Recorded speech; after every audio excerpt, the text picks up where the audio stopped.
Good afternoon, everyone.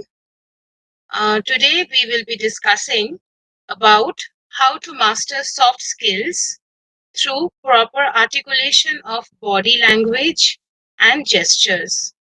Now, before beginning this particular topic, it is important for you to know the difference between soft skills and hard skills. Well, when you will be professionally engaged in any organization, so as a working professional, I think you all know that you will have to master certain technical skills which will be relevant to your job profile. Okay, so those technical skills which you will have to use and channelize properly in the course of your professional life, which will help you to ride or to climb the ladder of success. Those technical skills are known as the hard skills. Hard skills are taught to you in the course, in the duration of your academic years. Hard skills are taught to you, but soft skills, they do not necessarily have any particular syllabus. So the question is that how do you learn the soft skills? How do you master these soft skills? The answer to this question is that as far as soft skills are concerned, they are learned through your observation, through your experiences, and more importantly, through the tenacity to learn and master your or upgrade your personality. Now, as far as today's topic is concerned, let us proceed with the definition of soft skill so that the concept becomes clearer to you. So as you can see that soft skills are character traits and interpersonal skills that characterize relationships with other people and complement hard skills in the workplace. Now, very quickly, let us have a look at the key points or the key words. Character traits. Character traits are something that are imbibed in our personality. We don't necessarily have, or we don't have any syllabus to upgrade or to polish our character traits or characteristics, or to be precise, personality. Interpersonal skills, the next word. It refers to the art of communicating with individuals. It can be one-to-one communication. It can also be one-to-many communication.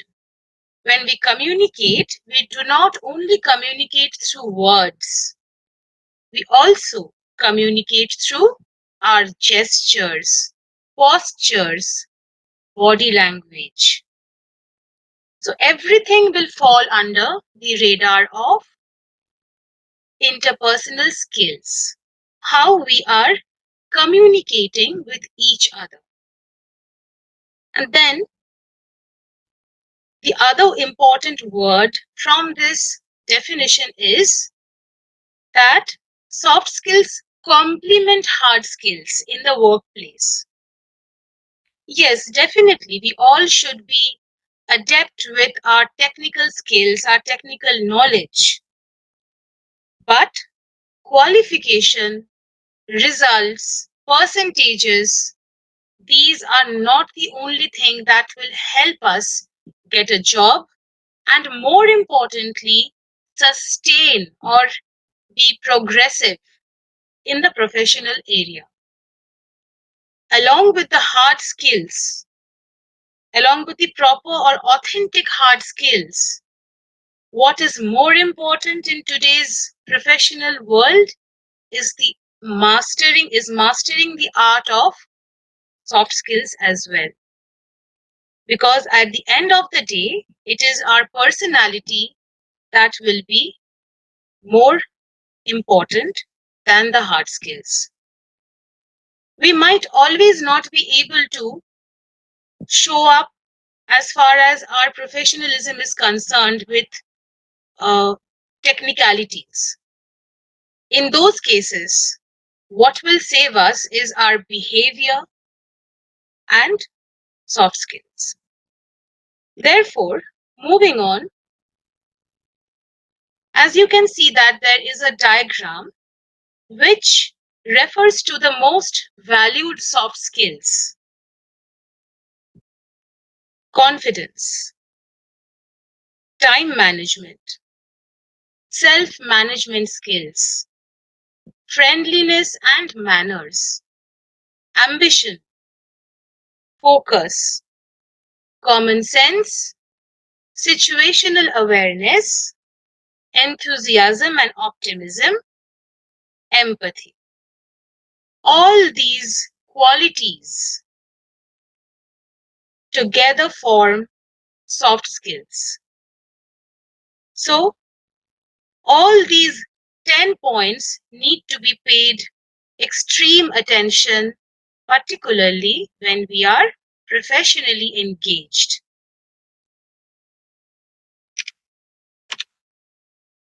Now, we will be focusing today particularly on body language and non-verbal cues, giving utmost attention to gestures and postures.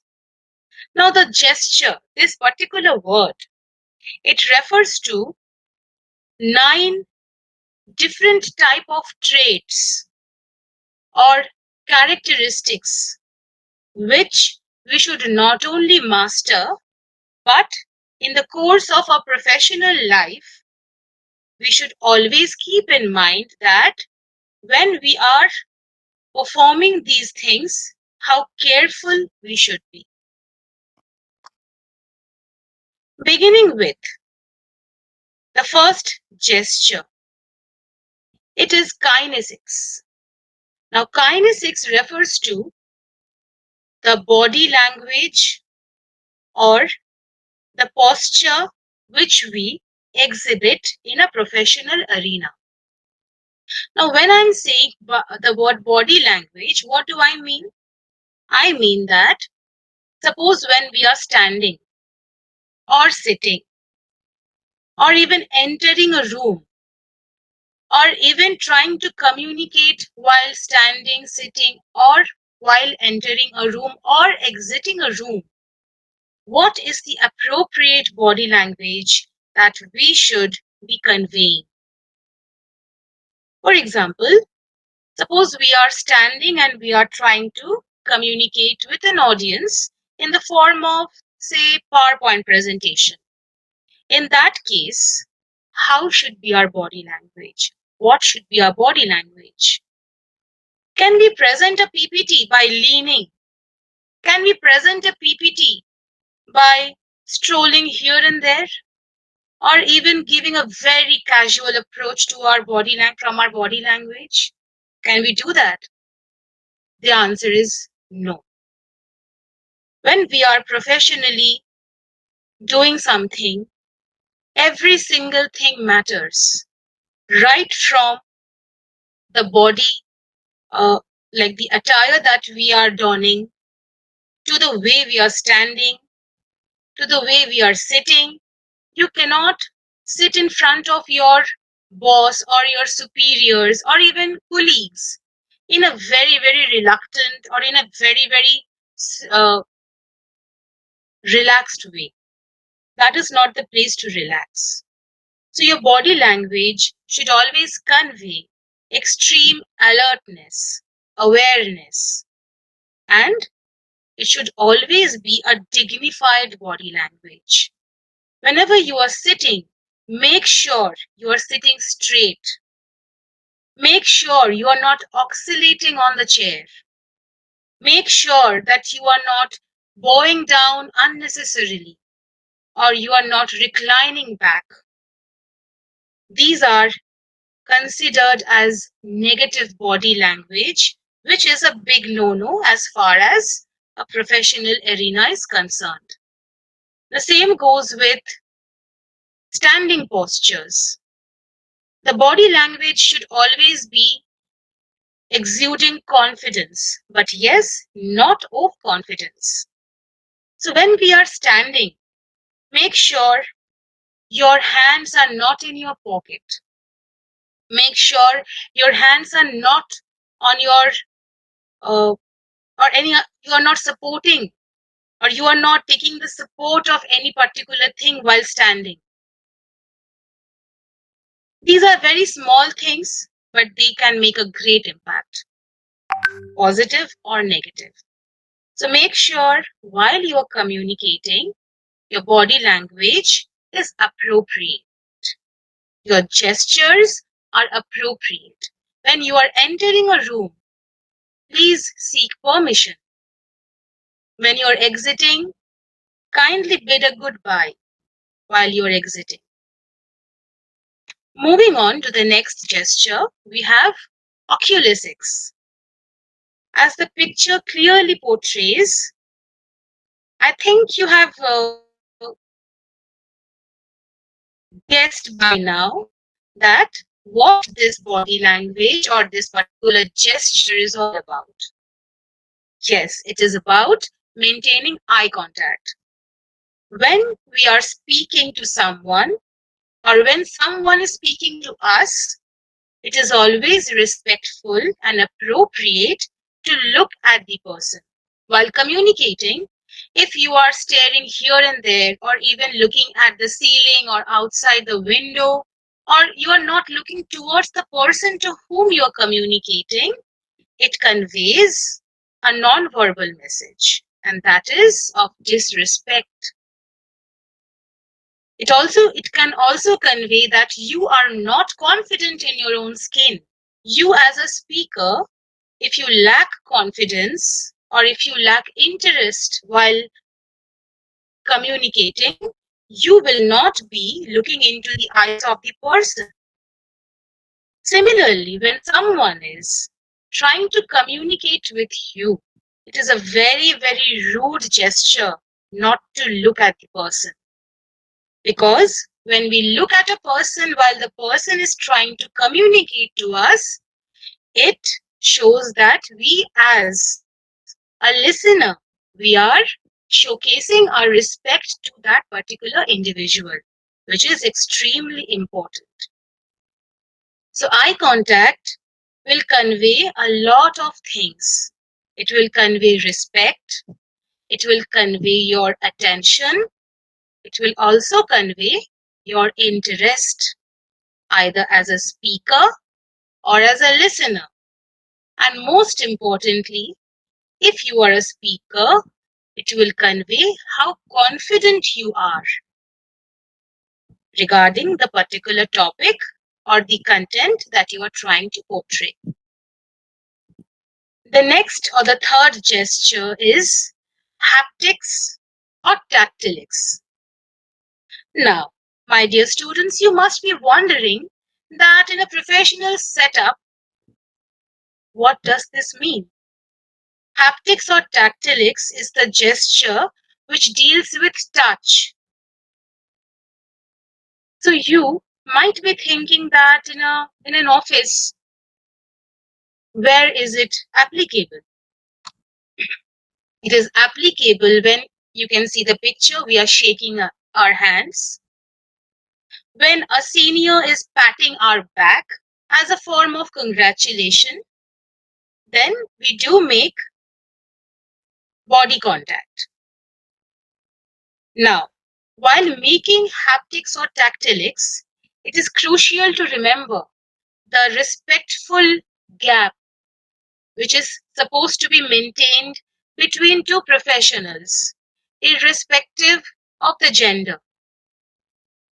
It is extremely important to understand that through this touch, you can convey a lot of things.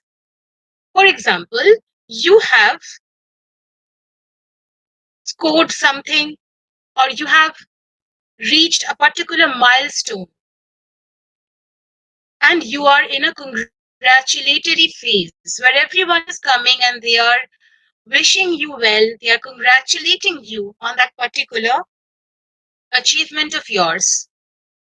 If someone has come to shake hands with you, or if someone is patting your back as a form of congratulation, if the grip is firm, okay, if the grip is firm, that firm grip will communicate that the person who has come to wish you or congratulate you is truly or genuinely happy with that particular achievement of yours. And if the grip is loose, then it will convey that the person is not so happy, but just for the sake of congratulating because everyone else is doing the same, that is the reason the person has come to congratulate you. Same goes with tapping. So these are small gestures which can convey a lot. Make sure in a professional setup, when you congratulate someone, the grip is firm so that it conveys that yes, you are genuinely happy with that person's achievement. And maintain respectful and dignified distance, as I've already said, irrespective of the gender in a professional setup. You can be colleagues with your best friend, but in an official setup, you have to maintain a dignified decorum. Moving on, the next gesture is proxemics. This is slightly related to the previous gesture that I was talking about. Proxemics deals with the distance between two people, irrespective of the gender, in an office setup or in a professional sphere. Maintain dignified distance while speaking, communicating, or even if you are not communicating, just by that distance which you are maintaining, your personality and your character trait will be in front of everyone. Also, proxemics is a gesture which we should keep in mind while we are communicating, and the voice modulation, which I will be explaining more in the vocalics part of the gesture. And in proxemics, it is important to understand, or it is important to calculate the proximity between two individuals and accordingly modulate your voice so that you are audible enough to the other person. This is one of the key areas which most people overlook. They do not judge or they do not calculate the distance between the speaker and the listener. And as a matter of fact, what happens, in spite of knowing the answer or in spite of having good content to communicate, just because they are not audible, they don't get heard. And certain crucial opportunities are missed. So it is definitely not a wise idea to not to follow this particular gesture. Artifacts. This is an absolutely interesting gesture because without speaking or without using the help of words, it speaks a lot. Artifacts is a gesture which deals with our attire. It can deal with the kind of embellishments or accessories that we are wearing, the practices that we do, the beliefs that we follow, the house in which we live, the car that we use. It's a tendency amongst individuals to attach monetary value or financial value of whatever we are wearing or whatever we are donning with our social status or the kind of person that we are. For example, let me clarify the notion. Suppose we are wearing a branded thing. It can be a dress or it can be a watch or a shoe. Automatically, it is the tendency of people to judge us that, oh, this person is donning this particular brand, which is a very costly brand. So this person's personality might be very aristocratic. That is what we usually tend to conclude. But let us not be so judgmental and let us not go into the branding area of fashion. But artifacts, to be precise, in an office setup, will refer to, it can be a cotton shirt, but it should be properly ironed. It will refer to the kind of hair that you have. It is not necessary that you apply certain hi-fi things to it, but make sure that it is maintained properly. Make sure you give it a good cut. Make sure you are clean enough. Your shoes are polished. It is not mandatory to wear an expensive watch, but make sure whatever watch you're wearing, it is working. So artifacts, or even say, as I said, that our beliefs, our values, all these things are part of artifacts as well. Let us not say something which, just in order to support our values or belief system, puts someone else in a miserable condition or position. Let us not belittle the other person or their beliefs and value systems just because we are too orthodox with our own. So, artifacts is the gesture which type of grooms us as far as appearance is concerned. I'm repeating this point once again. It is not mandatory that you wear a branded shirt. Even if you're wearing a less expensive cotton shirt, make sure it is clean. Make sure it is properly ironed. Make sure not to use any accessory that might deviate the attention of the people, those who have come to work with you.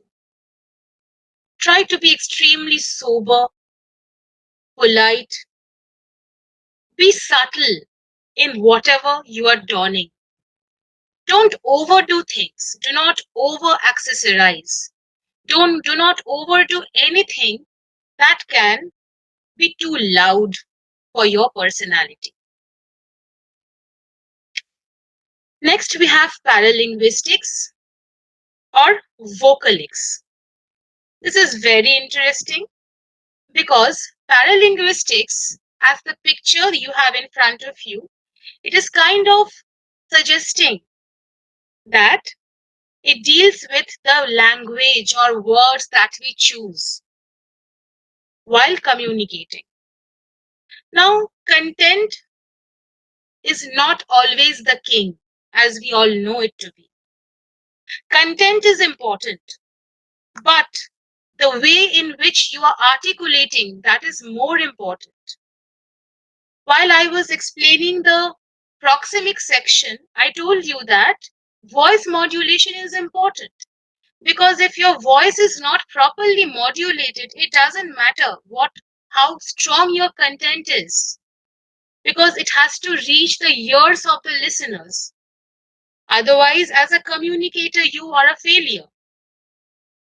Also, the vocabulary that you are choosing, make sure that it is audience friendly.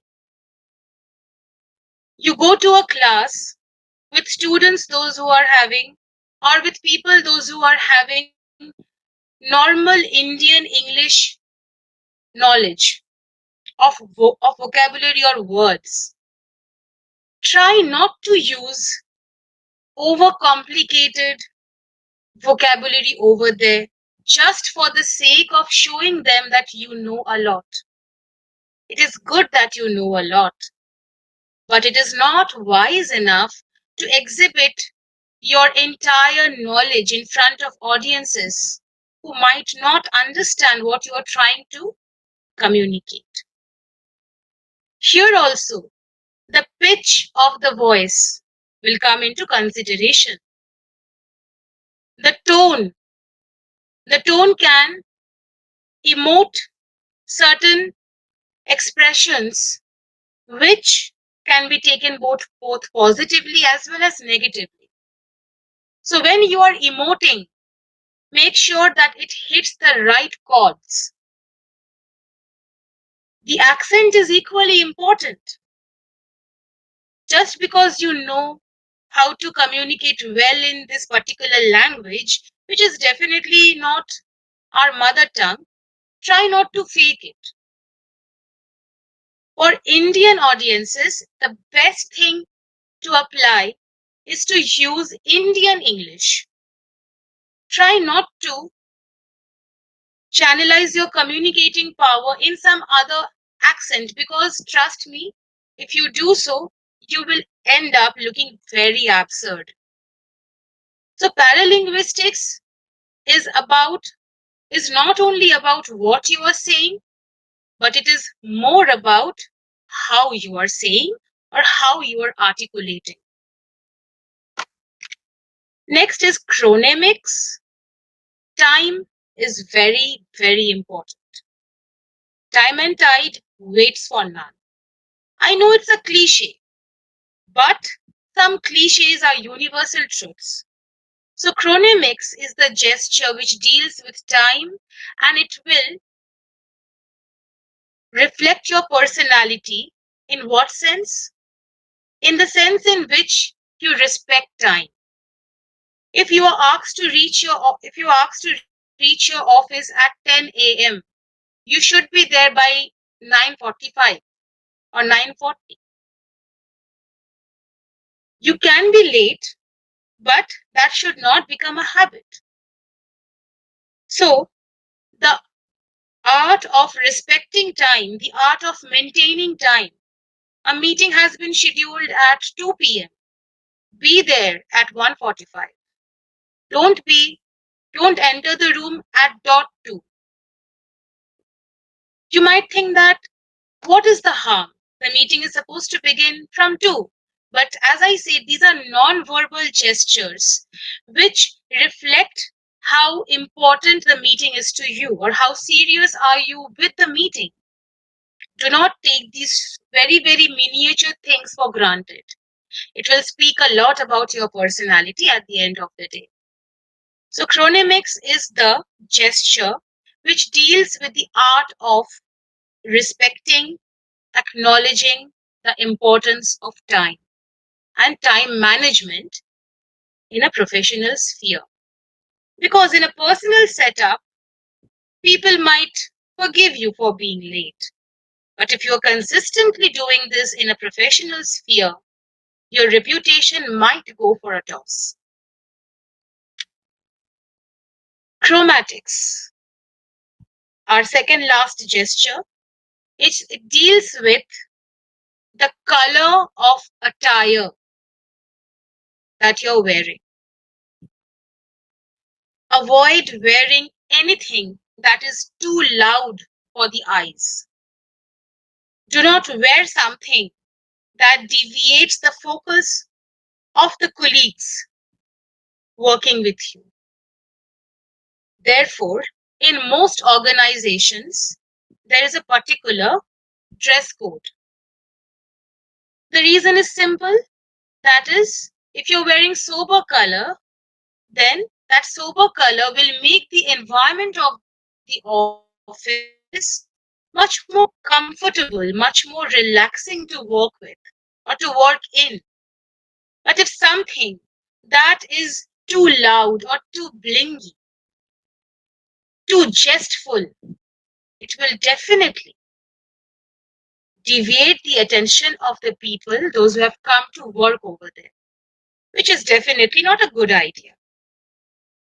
So when you are choosing the color of the attire that you are going to wear in a professional setup, make sure it is sober, subtle, classy. Again, I'm repeating the thing. It should not be that much expensive. It can be a plain thing, but it should be properly maintained and clean. Moving on to the last gesture, olfactics. Olfactics, as the word suggests, it is related, or the word has come or has some association with the olfactory gland, which is present in our nose. So this gesture deals with the art of smelling good. Now, by this term, I don't mean that one needs to empty the bottle of a deodorant completely on himself or herself. Overdoing is a big no-no.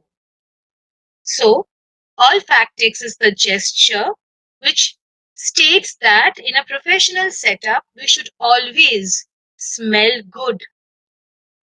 Not overdo it, not underdo it.